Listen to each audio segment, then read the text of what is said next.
The MMA India Show.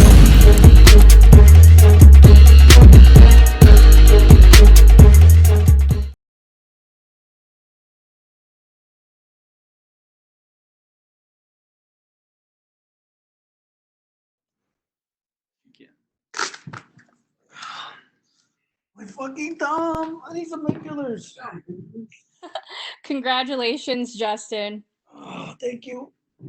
You're welcome. Don't do these kids, it hurts. Was you like money? Hey. Just kidding.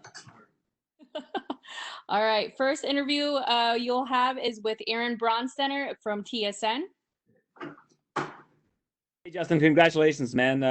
How did you manage to stay so patient over that 5 rounds? And how big of a plan was, I guess, part of the strategy was that? That was a huge part of the plan.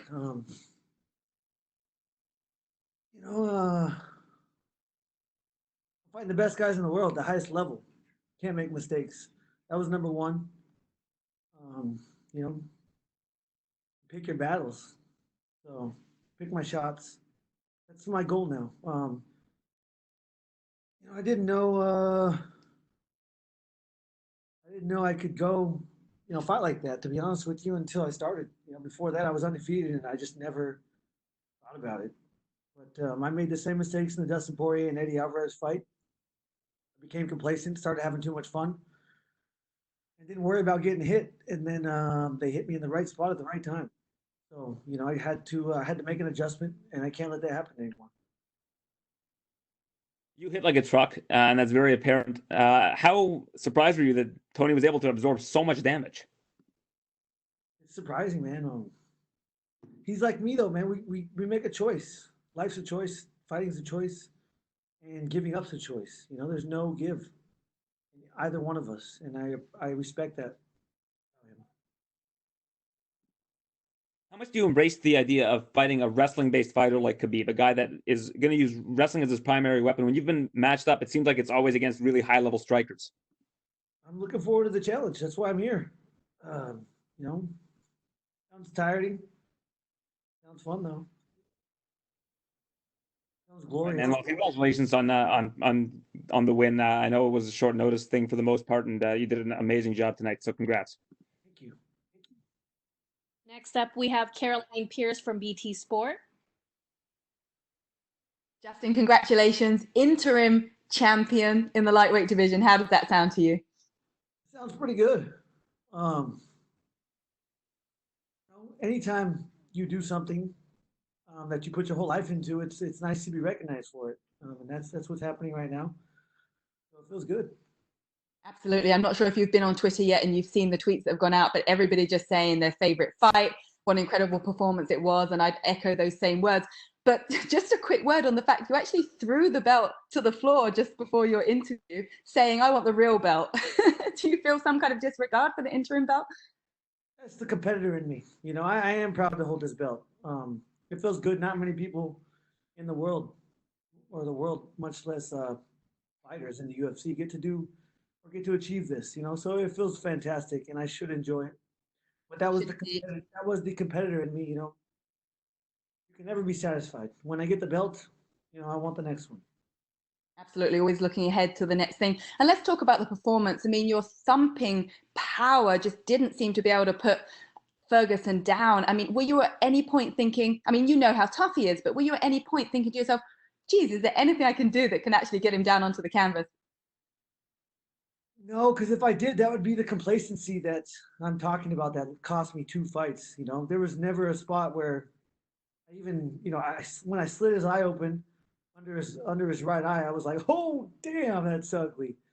That was the only thought I had. Other than that, I couldn't make a mistake, man. He hurt me at the end of the second. And I'm trying to have a quality of life for as long as I can, so I can't be taking headshots.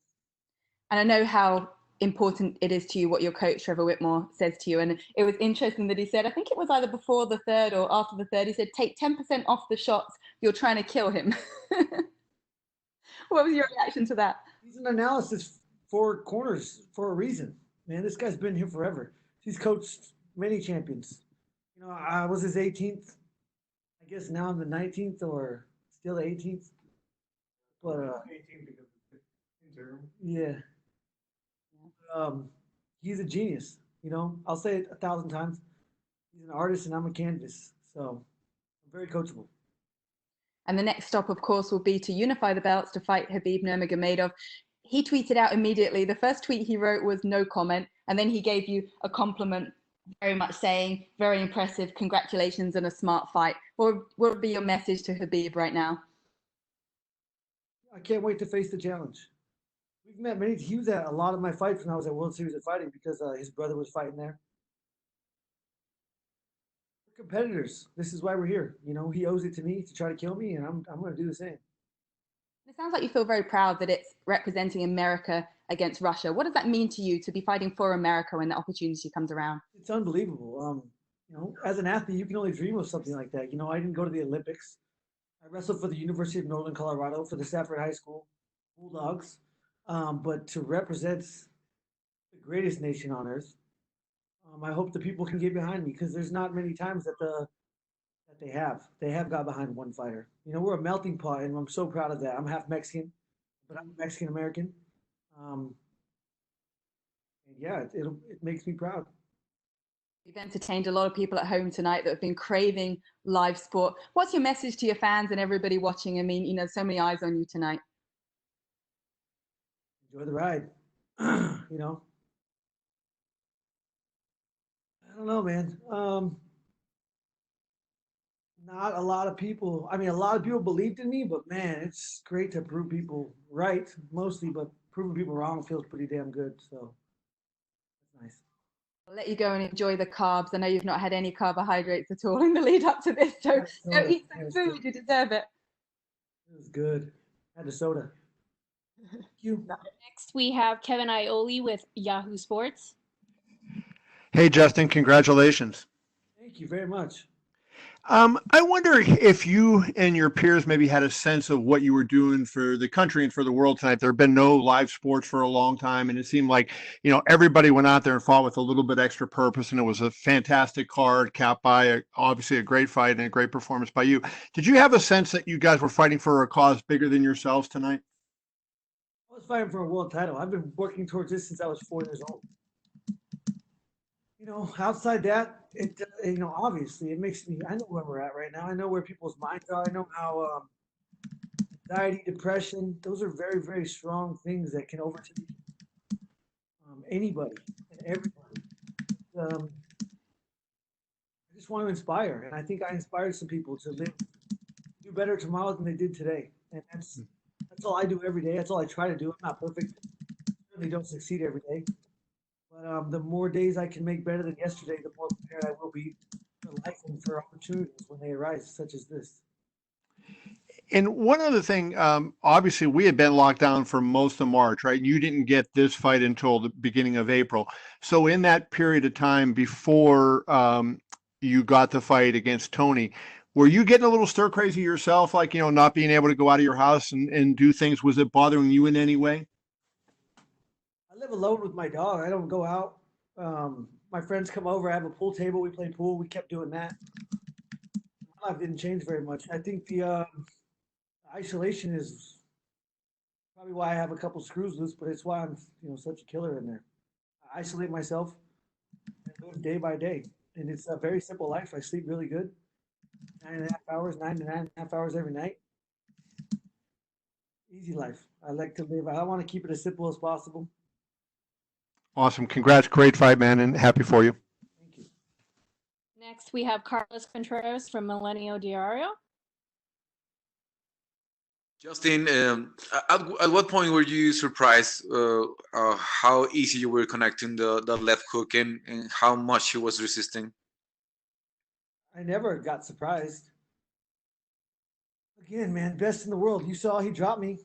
After that, I was like, don't mess up, don't mess up again. You know, my coach was right. I was trying to kill him. I was very patient, but I still have some work to do. You know, I didn't need to be that aggressive at times. That's why I got hit. So yeah, it was. Yeah, well, that was my next question. After that round, your coach just told you that to be more patient, and you kept that until the fifth round when you had chance to finish earlier, and you were like trying just to win the round. You felt you had this fight won by the fifth round, right? I had no idea if I was winning or losing, because it's not, I can't control that. That's on the judges. I only worry about what I can control. So that's, obviously in there, it's split second by split second. And that's, there was nothing outside that I was worried about. I didn't know if I was winning. I didn't know if I was losing. I didn't ask my coach in the corner. I definitely knew that I saw his face. I didn't know how my face looked.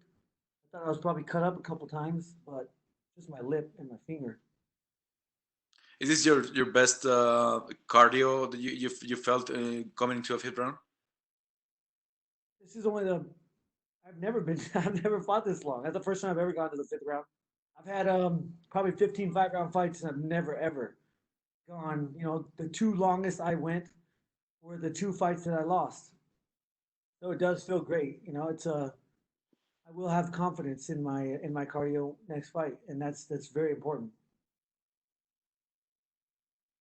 So half of the interim title goes for Mexico, right? I'm Mexican American, bro. Proud. I'm white on the outside. I'm brown on the inside. You saw me fight. Mexican blood that pushes me, baby. That was crazy. Thanks a lot, Justin. Thank you. Then we're going to wrap up with Mark Raymundi with ESPN.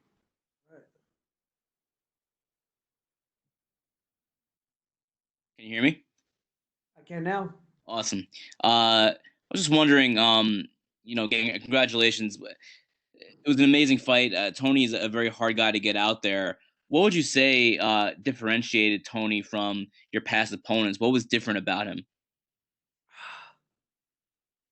I think most people would have went to sleep after. Not even if they didn't go to sleep, they would have quit. I never saw quit in his eyes. As a fighter, you understand. Emotions are very, very, very different in there. Your face can't lie, but his face never told me that he was done. I commend him for how tough he is. That's why I'm such a huge fan of him. Feels good. I don't know. Did you know going into the later rounds that you had a pretty solid lead on the cards? Did it feel that way? I never thought about it. He punched me hard because when it was the fifth round, I was very surprised. I thought it was going into the fourth. I was actually surprised at how good I felt. I didn't think I could fight that long, to be honest with you. It was good. And then I know that you just won, and again, congratulations. But of course, everyone wants to know about, you and Habib's going to be, obviously the two best lightweights on the planet.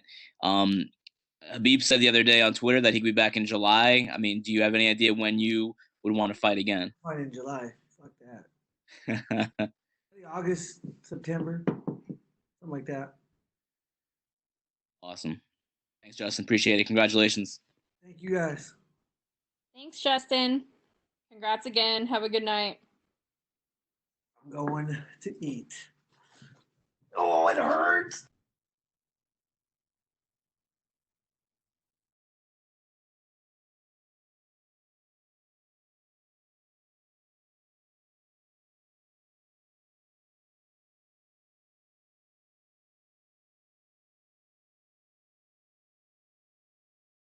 We would like to thank everyone for joining today's event. Reminder, following 249, UFC continues with Fight Nights on May 13th and 16th from Jacksonville. Details for virtual media days and post-fight media availability have been sent out. Take care, everyone, and have a good night.